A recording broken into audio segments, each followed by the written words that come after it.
ډېرو محترمو مسلمانانو نن زبردسته وظیفه ده درکومه د جنت د خزانو وظیفه ده. جنت خو تاسو پیژنئ که نه؟ جنت الله تعالی څو جنتونه پیدا کړي. جنت عدن، جنت مأوا، جنت خلد، جنت نعیم، جنت فردوس. دغه رنګې الله تعالی اته جنتونه پیدا کړي زما استاد لپاره. حکم چې بهترین جنت دی هغه جنت فردوس دی.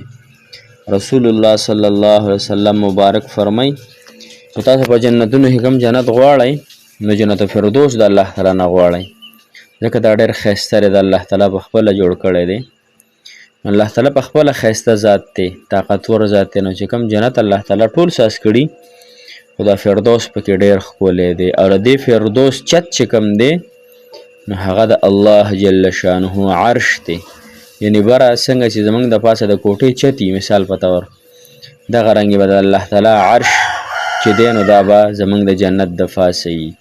نو جنت فردوس د الله تعالی نه غواړئ او بیا ډېره بهترینه وظیفه د جنت د خزانو، نو دا په دوو طریقو سره تاسو وکئ. یو 100 فیرې د مال او دولت او د کثرت او د وسعت او د فراخۍ او د خوشحالۍ، د غمونو، د دردونو، د فکرونو، د حاجتونو، د مشکلاتو. یو وظیفه د مشکلاتو او د حاجتونو او مقاصرو دپاره ده او بله د وسعت او د فراخۍ او د مالدارۍ دپاره ده. همدا یوه وظیفه ده، خو په دوو طریقو باندې محترم مسلمانانو دا وظیفه کیږي، سر ته رسیږي. نو کوم مسلمانان چې غواړي چې زمونږ غریبي ده، فقیري ده، بېوسي ده، مسافري ده، کمزوري ده، د رزق تنګسیا ده، کاروبار تنګسیا ده، نو هغوی دپاره هم دا ډېره بهترینه ده. او څوک مشکل لري، حاجت لري، بیماري لري، غم لري، واده لري، نکاح لري، نور مشکل لري، هغوی چې د الله تعالی زموږ ختم کړي نو هغوی دپاره هم ډېره زیاته بهترینه وظیفه ده. لہذا تاسو یې خامخا د خپلو ځانونو، د خپلو اولاد، د خپلو مسافرو په خاطر سره وکئ، د خپل زندګۍ د تبدیلېدو په خاطر یې وکئ. انشاءالله انشاءالله د الله تعالی د ذات نه پوره امید 100% امید سره، ځکه چې زما په الله تعالی باندې ګمان بهترین دی. الله تعالی فرمایي چې په ما ګمان ښه ساتئ نو معاملې به مو سمې وي، حاجتونه به مو ژر پوره کېږي. نو په هغې کریم الله په بهترین ګمان سره به ستاسو حاجتونه انشاءالله الله تعالی ډېر ژر پوره کوي. السلام علیکم ورحمة الله وبرکاته.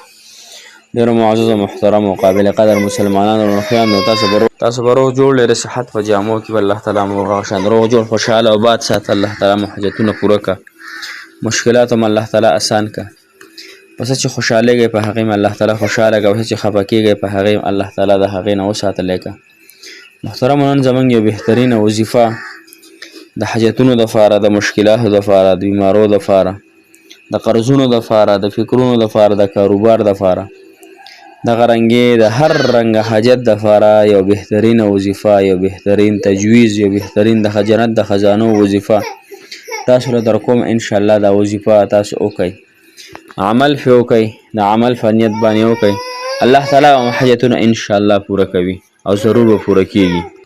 طریقه کار یې دا دی محترمو مسلمانانو، که څوک وایي چې الله تعالی د زموږ فراخي راولي، د مال او د رزق او د کاروبار او قرضونه م الله تعالی ختمې کړي، ډېرې پیسې الله تعالی د حلالو راکړي، نو زه یې پخپله هم کوم الحمدلله. 100 کاره ته به وایي چې څوک وایي زموږ قرضونه دې ختم شي، په موږ د فراخي الله تعالی راولي، زموږ د وسعت الله تعالی وکړي، زموږ کاروبار د مخ په وړاندې لاړ شي. نو هغوی به روزانه چې هر مونځ نه پسې وي، سهار، ماښام، ماسخوتن، مازدیګر 100 فیرې به لا حول ولا قوة الا بالله العلي العظیم، لا حول ولا قوة الا بالله العلي العظیم 100 فیرې به تاسو وایئ، هر ټایم یې وایئ. دویمه طریقه مشکلاتو دپاره، پریشانو دپاره، دردونو غمونو دپاره، قرضونو دپاره، یا نور داسې مشکلات وي، نکاح دپاره، محبت دپاره، یا چې دی نو داسې نور مشکل وي، د هغې دپاره به دا 500 کرته وایي او دا به تر 140 ورځو پورې جاري ساتئ، 140 ورځو پورې به یې جاري ساتئ. او هغې سره به صرف لا حول ولا قوة الا بالله دېزو پورې به وایي، لا حول ولا قوة الا بالله دا 500 فیرې وایي، او لا حول ولا قوة الا بالله العلي العظیم دا به 100 فیرې وایي. او لا حول ولا قوه صرف چې لا حول ولا قوه دا 1500 پیروي دي نه مخکې وروسته یولس پرې درود شریف وایي او داس کې به کوي خبره بچا سره نه کوي ان شاء الله چې الله جل شانه هم په ډېرو لږو ورځو کې ډېر بهترین کارګردګۍ سره الله تعالی ستاسو حاجتونه پوره کړي مشکلات هم الله تعالی آسان کړي. موږ هم په خپلو دعاګانو کې یاد ساتئ موږ تاسو ته ډېرې دعاګانې کوو